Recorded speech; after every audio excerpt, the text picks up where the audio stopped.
Senhoras e senhores, vejam como a primeira epístola de João, capítulo 2, versículo 18, os anticristos, basicamente vai chamar Paulo de anticristo, de mentiroso, de fraudulento, de enganador.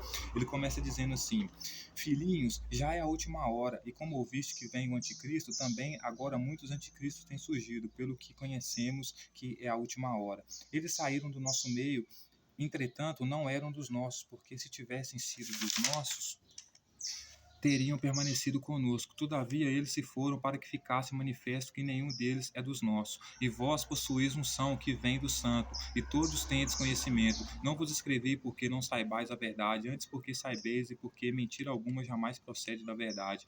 Quem é o mentiroso senão aquele que nega que Jesus é Cristo? Este é o anticristo, que nega o Pai e o Filho. Todo aquele que nega o Filho, esse não tem o Pai. Aquele que confessa o Filho tem igualmente o Pai. Permaneça em vós o que ouviste desde o princípio. Se em vós permaneceu o que desde o princípio ouviste, também permanecerei vós no Filho e no Pai.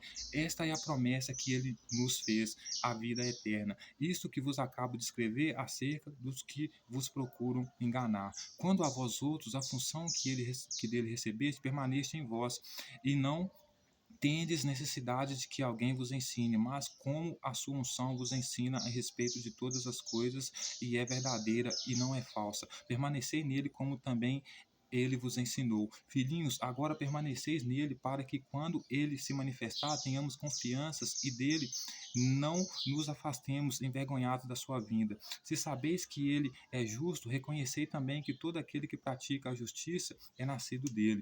Capítulo 3. Vede que grande amor nos tem concedido o Pai, ao ponto de sermos chamados filhos de Deus, e de fato somos filhos de Deus. Por essa razão o mundo não nos conhece, porquanto não conheceu a ele mesmo. Amados, agora somos filhos de Deus, e ainda não se manifestou o que havemos de ser. Sabemos que quando ele se manifestar, seremos semelhantes a ele, porque havemos de vê-lo como ele é.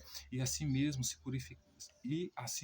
purifica todo aquele que tem essa esperança, assim como ele é puro. Todo aquele que pratica o pecado também transgride a lei, porque o pecado é a transgressão da lei. Sabeis também que ele se manifestou para tirar os pecados, e nele não existe pecado. Todo aquele que permanece nele não vive pecando. Todo aquele que vive pecando não o viu e nem o conheceu. Então, senhoras e senhores, o que João está querendo dizer aqui? Primeiro, a gente precisa entender o papel de Jesus aqui nessa história aqui, né? Jesus é um sacerdote que vem cumprir, né, a profecia do profeta Jeremias sobre a segunda aliança. Por quê? Porque na primeira aliança, o povo judeu que saiu do Egito havia abandonado as práticas da primeira aliança da lei, que era sacrifício de animais para perdão dos pecados, circuncisão e etc., porque queria se afastar de Deus. Então Deus resolve fazer uma nova aliança, e essa nova aliança é fazer com que essas mesmas leis sejam imprimidas no coração do povo e na mente do povo, ao ponto de que quando o povo estiver longe de alguma autoridade, eles pensem na lei do mesmo jeito, certo?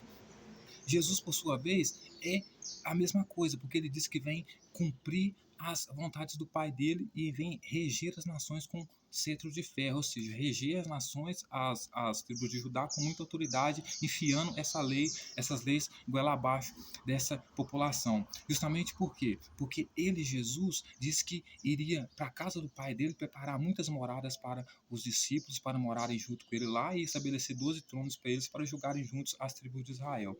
E ele fez exatamente isso, porque ele entra no templo de Jerusalém e diz que o templo de Jerusalém é a casa do Pai dele, expulsa todo mundo de lá. Então é para o templo de Jerusalém que ele vai levar os discípulos dele e começar a estabelecer o reino dele, a partir do templo de Jerusalém, certo? Só que aí, o que acontece, senhoras e senhores? O que acontece? Os discípulos de Jesus, tanto João como aqueles que acreditavam neles, sabia que viria anticristo. Anticristo é aquele que ia negar Jesus como Cristo, como rei, como filho de Deus, certo? Então a maioria dos judeus eram considerados anticristo na época. Aí João vai dizer: filhinhos, nós sabemos que está chegando a hora. Qual hora? A hora de Jesus se manifestar para nós como rei. Por quê? Porque nós sabemos que o anticristo ia vir, mas que ia chegado a hora. Por quê? Porque o número de anticristo tem aumentado. Então, ou seja, a população, o número de pessoas que não acreditam que Jesus é filho de Deus, que Jesus é rei, aumentou. Então, eu preciso dizer para vocês que a hora é chegada. Ele vai se manifestar a qualquer momento no meio de nós, certo? E vocês precisam estar preparados com a doutrina que eu estou passando para vocês, com os ensinamentos, a unção que o Espírito Santo deu para vocês, para que quando ele aparecer no meio de nós, a gente reconheça ele, porque aqueles que saíram do meio de nós, só saíram do meio de nós porque eram anticristos. Isso aconteceu só para manifestar que eles eram anticristos, que eles não consideravam Jesus rei, e nada disso, certo? Mas vocês não, vocês consideram, vocês conhecem o evangelho que eu trouxe para vocês, certo? E as outras pessoas são mentirosas porque elas não confessam Jesus como Cristo, né? Então, porque elas não confessam Jesus como Rei, como Cristo, porque elas negam Jesus, então elas estão negando o pai delas também, o pai dele também. Então, Pedro, nesse sentido, porque negou Jesus também, então negou o pai de Jesus, então Pedro também, nesse sentido, é anticristo, né? Segundo João, né? Então ele vai dizer: vocês têm que ouvir o que eu disse para vocês desde o princípio. Permaneça no Pai, porque se vocês permanecerem no Pai, vocês permanecem no Filho. Se vocês permanecerem no Filho, vocês vão permanecer no Pai. Certo? Aí ele vai dizer: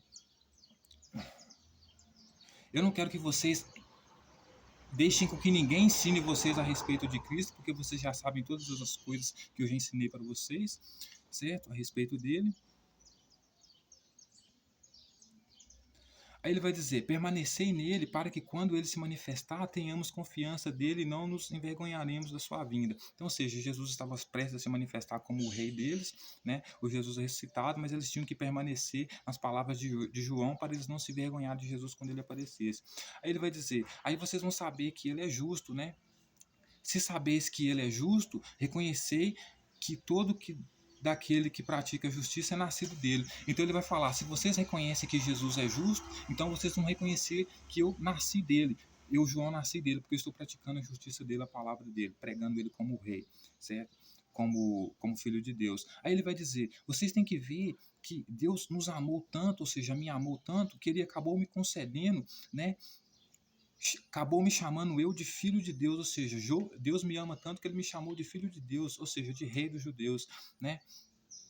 E de fato nós somos filhos de Deus, de fato, eu mas os discípulos somos filhos de Deus, nós somos reis dos judeus. E é por isso que o mundo não nos conhece, por quê? Porque o mundo não conheceu a ele, o nosso Cristo. Ele vai dizer: mas agora somos filhos de Deus e ainda não se manifestou o que havíamos de ser. Então, ou seja, nós somos reis, mas ainda não se manifestou o nosso reinado, né? Aí ele vai dizer: sabemos que quando ele se manifestar, seremos semelhantes a ele. Ou seja, então quando Jesus se manifestar como rei, nós sendo semelhantes a ele, seremos reis também. Porque havemos de vê-lo como ele é. Então, se nós vamos ver ele como rei e nós somos semelhantes a ele, então nós somos reis também. Aí ele vai dizer: e quem permanecer nessa esperança, né? De que é filho de Deus, que é rei, junto com Jesus, está purificando a si mesmo, está se tornando puro. Ele vai dizer: todo aquele que pratica o pecado também transgride a lei, porque o pecado é transgressão da lei. Sabeis também que ele se manifestou para tirar o pecado, e nele não existe pecado. Então, o que João está querendo dizer aqui? João não está dizendo que Jesus morreu na cruz para perdão dos pecados. João está querendo dizer que Jesus veio para tirar o pecado, porque ele não tem pecado. Então, por isso que quando ele manda condenar a mulher adúltera lá e diz: quem não tiver pecado, atira a primeira pedra, ele está dizendo para os discípulos dele atirar a primeira pedra. Por quê? Porque para João, quem não ter pecado aqui é transgressão da lei. Então, todo aquele que tem pecado é porque transgride a lei. Então, para João, Jesus não tem pecado, por quê? Porque ele não transgride a lei, colaborando com o evangelho de Jesus, né, dos discípulos de Jesus, que realmente diz que ele veio para cumprir a lei e não para abolir a lei. Então, Paulo se encaixa nesse molde, né, de anticristo aqui, porque Paulo diz que Jesus vem, que todo aquele que aceitar a doutrina dele, Paulo, o evangelho que ele inventou lá para ser salvo por Jesus, não pode se circuncidar e nem pode matar animais para perdão dos pecados. Ou seja, não tem nada a ver com a nova aliança que Jesus trouxe, que é profetizado por Jeremias, que ele acabou selando lá no jantar dele com os discípulos lá, certo? Porque João vai dizer o seguinte: todo aquele que comete pecado, ele está transgredindo a lei, ele está desobedecendo a lei, certo? Então, se alguém, como Paulo prega, que não pode ter sacrifício de animais para perdão dos pecados, né? Nem respeitar o sábado, nem circuncisão, Paulo está transgredindo a lei, portanto, Paulo é um anticristo, ele é um mentiroso. Aí ele vai dizer: todo aquele que permanece nele não vive pecando. Todo aquele que vive pecando não viu e nem o conheceu. Então, João está basicamente dizendo que Paulo não viu e nem conheceu Jesus. Realmente, Paulo não viu, porque ele vai dizer no testemunho dele de Coríntios lá que ele apenas ouviu uma voz, mas não viu ninguém. Ou seja, não tem como ele comprovar que viu Jesus, certo? Então, João vai dizer que Paulo também é um anticristo, por quê? Porque ele não viu Jesus Por quê? Porque ele transgride a lei. E Jesus, ele veio para tirar o pecado. Quando ele vem para tirar o pecado, não era morrer para os pecados pelo pecado dos outros. Tirar o pecado era tirar a transgressão da lei. Ou seja, tirar o pecado era fazer com que as pessoas cumprissem a lei, porque o pecado é a transgressão da lei. Então, tirar o pecado é fazer com que as pessoas sigam a lei. Então, Jesus vinha reger as nações com cetro de ferro, a fim de empurrar essa doutrina, essa lei da velha aliança de matar animais para perdão dos pecados e circuncisão.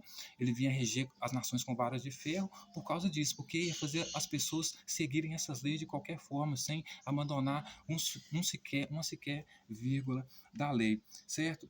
Então ele vai dizer que os judeus, eles são filhos do diabo. Por que eles são filhos do diabo? Porque eles negam Jesus, né? Eles não querem seguir essas leis, né? Mas ele, João e os discípulos de João, eles não, eles são filhos de Deus, eles são reis, né? Eles são eleitos. Então é basicamente isso que João está dizendo, que Paulo é um anticristo porque Paulo impede que as pessoas sigam a lei. Jesus veio para fazer com que a lei seja cumprida, né? E Paulo não conhece Jesus, e todo aquele que transgride a lei, ou seja, que não mata animais para perdão dos pecados, que não se circuncida, que não respeita a lei do sábado e todas as outras leis, é pecador, é transgressor da lei. Então Jesus não veio para morrer pelo pecado de ninguém, segundo João. O que Jesus veio é estabelecer essa nova aliança, né, da profecia de Jeremias, que era fazer com que o povo tivesse a lei registrada dentro dele, seguisse a lei, então continuasse matando animais para perdão dos pecados e circuncidando e tudo mais.